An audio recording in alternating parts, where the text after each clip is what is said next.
Hello guys, welcome back to a new video. Today we are getting started again. We got gas delivered, fix that bearing. This truck's empty, we're having it out. We're gonna put 3 loads in the bin and then start the dryer up. So follow along with me as I get my day started and hopefully we run a lot of corn.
Dryer's running now. For some reason my vaporizer high-low limit switch was tripped on the burner.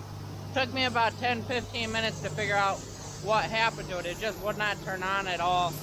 But now she's running, got everything set, back to the way it was when we were drying before, and hopefully we can get this end bin filled up today.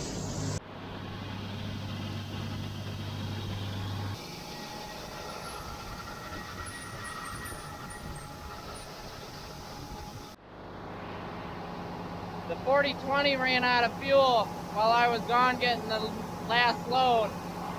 So I'm filling it back up now. I finally got it started. The primer doesn't work, so I gotta put that on the list of things to replace this winter. I would say we are within 4 loads of the dryer being full as well. Making pretty good time today. I'm thinking it's gonna be full by 7:30. We started with a completely empty bin. We have been plugging along. There's 6-ish acres left in that big field. And then after that we have 6 acres, 12 acres, and about 10 acres. And then conventional corn is done and in the books. And then we have to deal with where we're gonna put all the said corn. The dryer ran until about 5 o'clock this morning. I don't know if you could tell, but it's a little wet around here. We got a little bit of rain overnight. This end bin is pretty much full. I can get a little more in it, but it was 4 or 5 o'clock in the morning. I didn't really want to sit here and watch it fill the rest of the night. The burner, the flame rod, something went wrong with the flame rod this morning. I ran down, I had to meet the dealer between us and them because they're a couple hours away. And then I got a new flame rod and I'm gonna put it in and see if that fixes the problem. Just shut the fan off so I could hear myself think.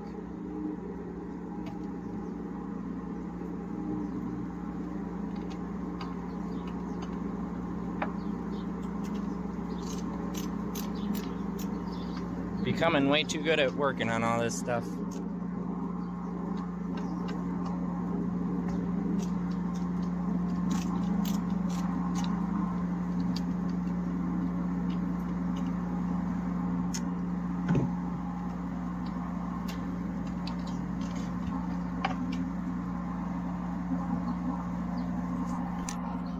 So the dealer says he thinks something might have shorted out up in here somewhere because the burner will kick on, it'll light, and then within 2 seconds it shuts off again, which kills the flame. So that's what this thing does. It tells it that it has flame, and if it thinks it doesn't, it's going to shut the gas off, which in turn shuts the flame off. All right, got it right. I am praying this thing works, because if it doesn't, then this little box right here will probably have to be replaced. And that requires a trip to Ohio, I think.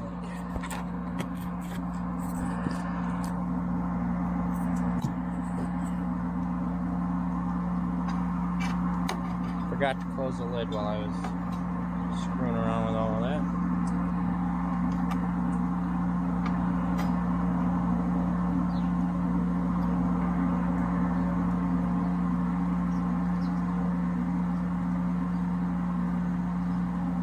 Alright, that rod carries an electrical current, so it can't touch anything inside the burner. It was pretty much identical to the old one, so I got it. I think it should be alright. I gotta get my controller restarted in here.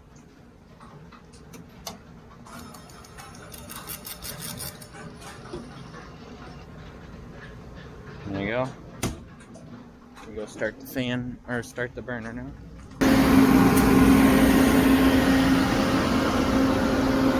I think we got it! Finally! We've only been down for about 5 hours, so that's good. We're just gonna leave it circulating in the same bin, and then we'll set it, kill the burner once our moisture is coming in consistently at 16 to 16.5, and then we will turn the moisture down to 15 and just let it run with the fan, and that'll get it cooled down, and then I can transfer the rest that I need to over to the far bin, and then I can put about another 1,500, 2,000 bushel in this bin right next to the building here, and then we'll figure out where we gotta go from there. So I burnt the belts off as soon as I put the camera down because they had been not running for so long. They had a lot of moisture buildup. So I went and got new belts, and then I built a little doghouse for the motor and belts. So we need to get a new cover, but we don't have one right now, and I need to run right now. So that will work for now.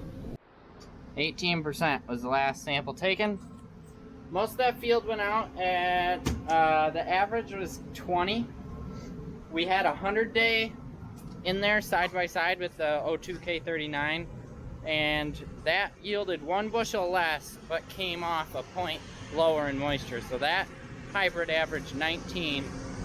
Definitely a worthy trade-off, I think. Maybe not, because a bushel of corn is worth, right now it's worth $3.99. We're not really liking that too much.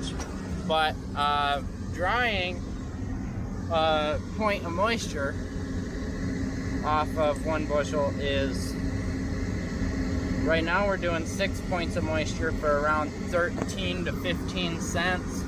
So you're talking about definitely a trade-off there that some people probably would rather take. They want to run their dryer a little faster, get stuff done quicker, but for me, that's more money in my pocket with that extra bushel.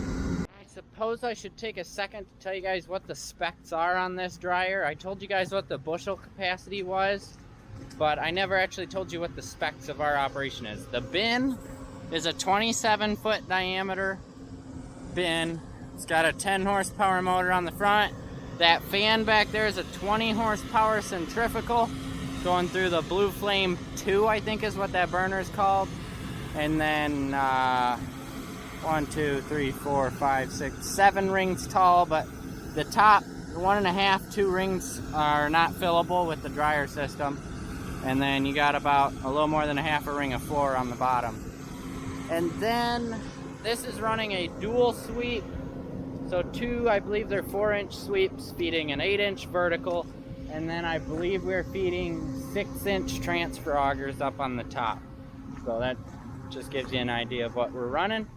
You can scale this system as much as you want, cut it back. They make a triple sweep option.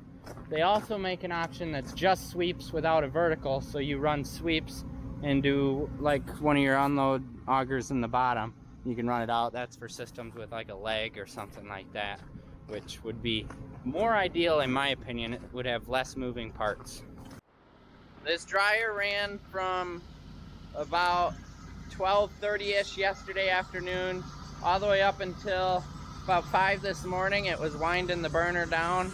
It had made it through all the corn and it was just testing dry and dry and dry, so it was gradually bringing the temp down. I killed that at 5 o'clock this morning.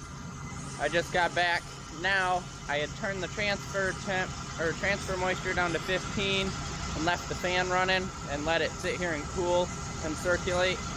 And so now it is consistently at 14.5 to 14.8 moisture, which is absolutely perfect. We're transferring over there right now. And once I finish filling that bin, everything else is going in here. And I'm gonna fill this thing until it starts pouring out the holes in the side. That way we got enough room in the middle bin for what's left. And chances are that is gonna get hauled out or stacked up in the barn over there. Whatever comes first. Whatever we need hauled is gonna get hauled. And then whatever's left we have to deal with. And in case anybody is wondering what I'm running for settings on that bin, the moisture is calibrated as far as I can tell. I ran some tests. The temperature is calibrated. So I have it set to transfer at 16.5 when I'm drying. And then the plenum temp has been at 150 max. I've got the maximum set at 150 and the minimum at 55. And then it fluctuates as needed. But for us, in this particular point in time, ambient temperature is around 40 degrees, and the corn was coming in at 22%. A dry finished product at 40 degree grain moisture, which is what that was reading, was coming out at 14.8, 14.5-ish, somewhere in there. So if you guys need to know some settings to get your guys' system started, get a baseline, you can use that. That's probably where it's gonna run for the rest of the year, and then also maybe even next year. Well, I think I could get some more in there if I absolutely have to later on. But for now, this bin is considered full. Look at that. Look at that beautiful corn. And I definitely did not almost fall off this ladder while I was recording that clip. Now, I've been told that this bin is between 10 and 12,000 bushel capacity. Probably pushing that 12,000 mark right now. That's good. So now, we're gonna switch over to the other bin and get this middle bin completely emptied out into that other one. We're gonna run the fan on this bin for as long as I can, get all of the heat out of this corn, make sure it is all out, otherwise it will spoil in this bin. And then we will be out all of our money that we have been trying to make for the entire season. So it is very important that this corn stays in perfect condition until the day that it is hauled to its final sale point. So fan's gonna run as soon as we get bitter cold temps. It's gonna run for probably 24 to 48 hours in those bitter temps, and then we can shut the fan off. But for now, it's gonna stay running, keep this corn nice and cold so that it doesn't spoil. Now, at one point, I ended up blowing the fuses on this motor again, thinking it was just because of old fuses. So we are short on them at the moment. I have some ordered off of Amazon and they're supposed to be here today. But in order to transfer over to this bin, that uses this starter and this fuse bank. So I need to move these 3 fuses from the transfer auger we just got done using and stick them in here so that I can start that auger up there. Breaker's off, so everything's dead in this box. I don't have to worry about ending my life right now.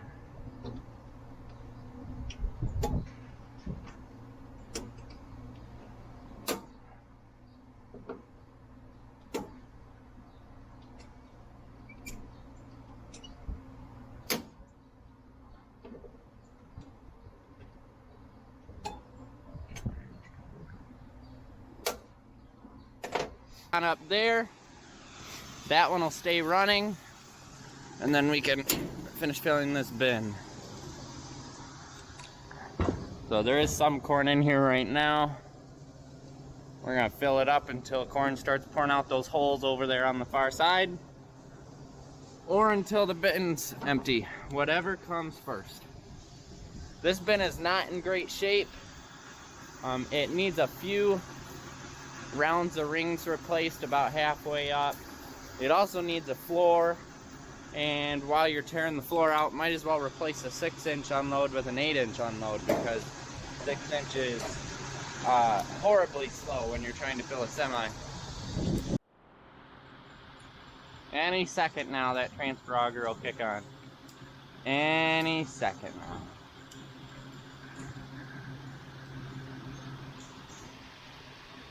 Any second now. There we go. That one's a little loud. I don't know why. I don't know if there's something wrong in there. It gets quiet as soon as grain starts running through it. Top door, just in case I lose track of time. And I don't want to come over here to a giant corn pile. I like to keep my spills to a 0 this year. 0 would be nice. Hope everybody had a great Thanksgiving. We sure did. And today is Black Friday and we are running corn again. Got one load in the bin so far off of the field that we started and didn't finish across the road here. This is the last of it. This is about a half a load. And yeah, this bin is completely empty other than the load I put in this morning. I mean completely empty. For some reason the sweeps didn't kick off when the grain level box kicked. So I don't know if that was just a fluke or what, but now we are filling back up again. That bin, the fan is still running. We got a good freeze last night. It went down below 20 and it's not supposed to get above 32 today. So tomorrow morning I will shut the fan off on that bin. It would have gotten a good freeze. And then this bin is full right around the top of the door. So I believe that's all we are putting in that bin. Everything that we are putting in now is going to get dried, cooled, and then hauled out right away, I believe. So, unless plans change.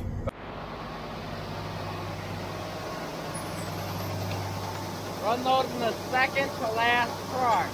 I was told there would be one more. There could be a little bit left over after that.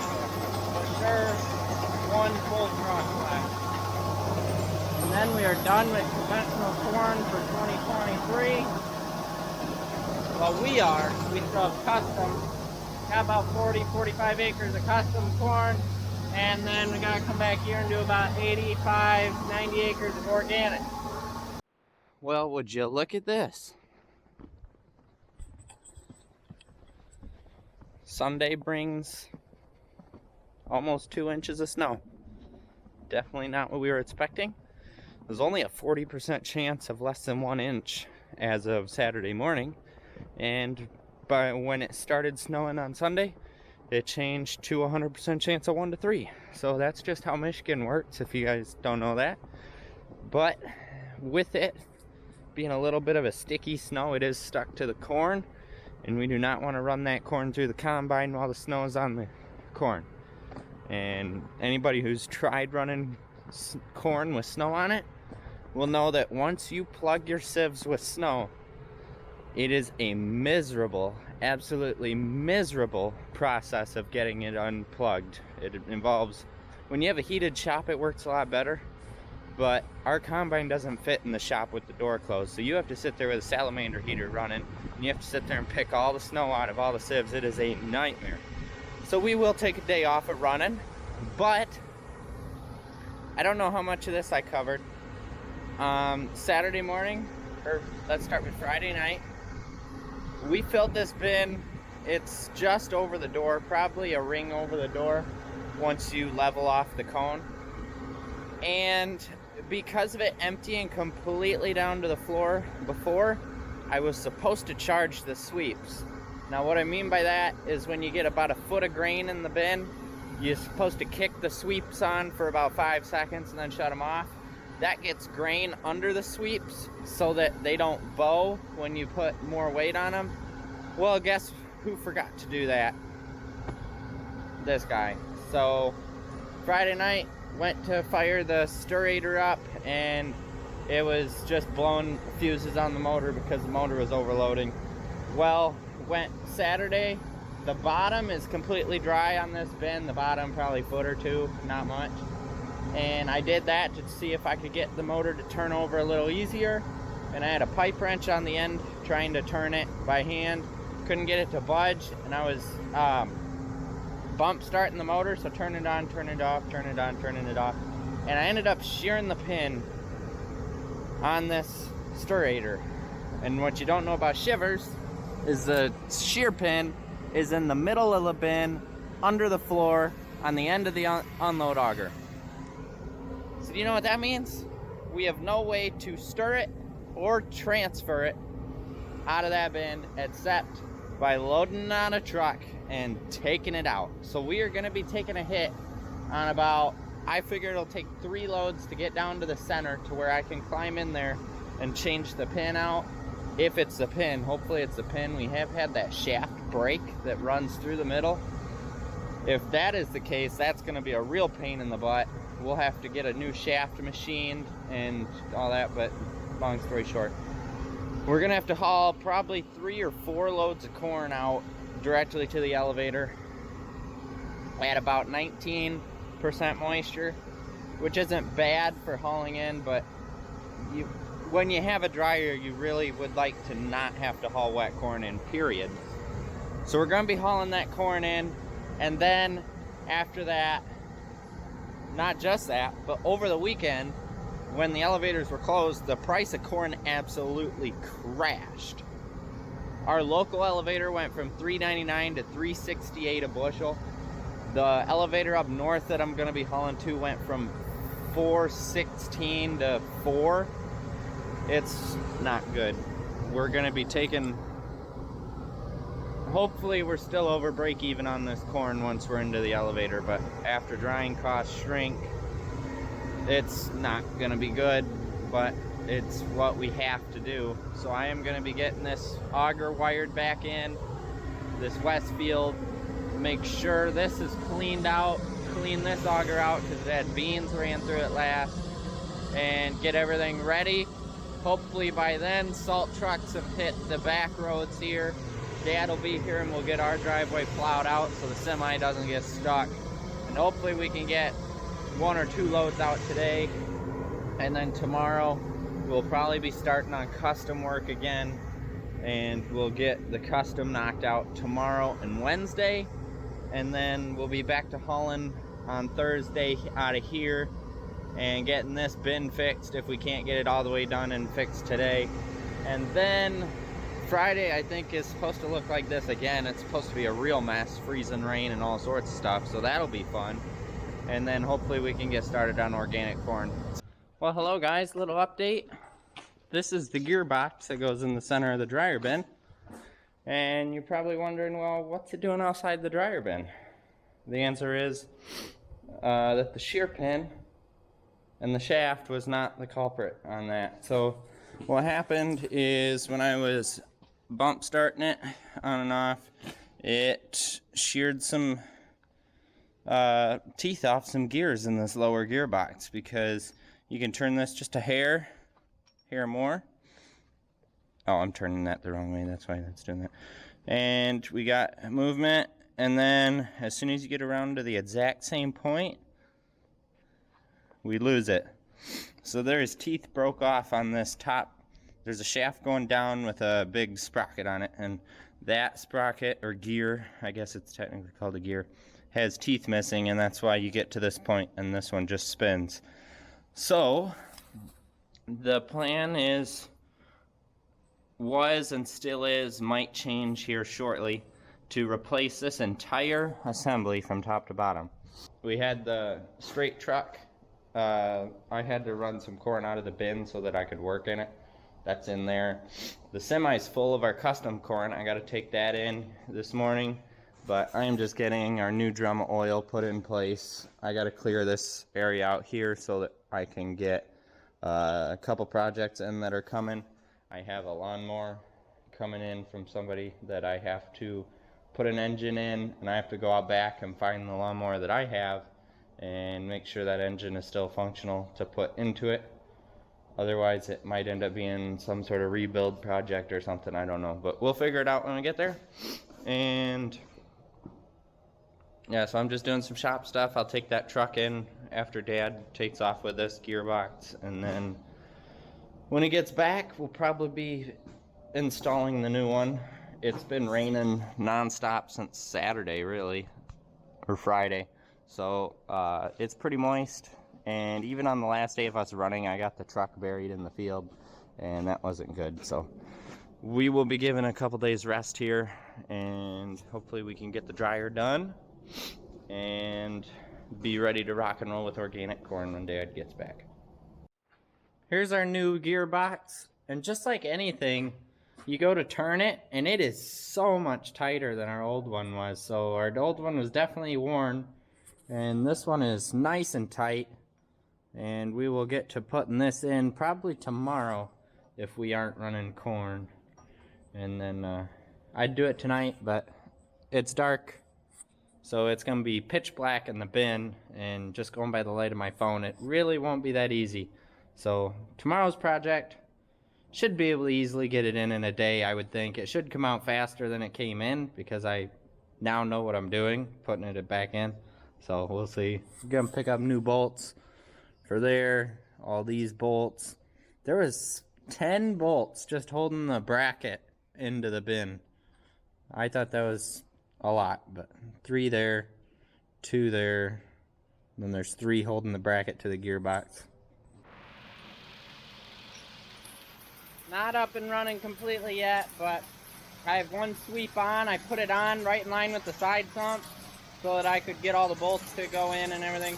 That's running, and once it gets around to the other side, to where the second sweep lines up right on top of that that side sump, then we'll shut it off, get that second sweep mounted up, and then we will be ready to rock and roll completely. Feels good. It's been a while since we've had this thing running, and I'm happy to be this close to getting done with corn. Just got done putting the second sweep on. I'm gonna let that run while I get the 40/20 started, because this truck has all the corn in it that we pulled out of that bin to fix it, and we're gonna put it back in and then get the dryer fired up and hopefully get this dry today. I gotta talk to Dad, see if he wants me to just transfer it over to this reed bin, or if if we need the money to haul it out. So we'll see. Corn's not terrible right now. It's 410, so it's a lot better than last week. Last week we were hauling 20% moisture corn in at 360 something, but now we can haul dry corn in at 410, and it'll be a huge difference. I got the truck all washed off, because the first part of custom harvesting, all dirt roads, this truck was plastered with mud. Plus I got it stuck in the field, so it was just, from these wheels throwing mud, it was just coated all the way up through the back. So it was bad. When it's icy and then muddy in the same day, just load on the road. That's what I learned, just load on the road, because you go down the lane, one, you gotta find a place to turn around, and 2, that lane was kind of slick, and I slid into the field, and as soon as I did, that truck sunk. So yeah, it wasn't a great day. Same day, a tree fell on the cab of the combine. Yep, not any damage or nothing. I do have video on my phone of that. That'll be in a YouTube short. You guys look out for that. But it did dent up our brand spanking new unload auger tube. So $1,200 down the drain on that. What can you do? Just put it on right before beans, and it's already dinged up. Truck is unloaded. Now we just gotta let that dry.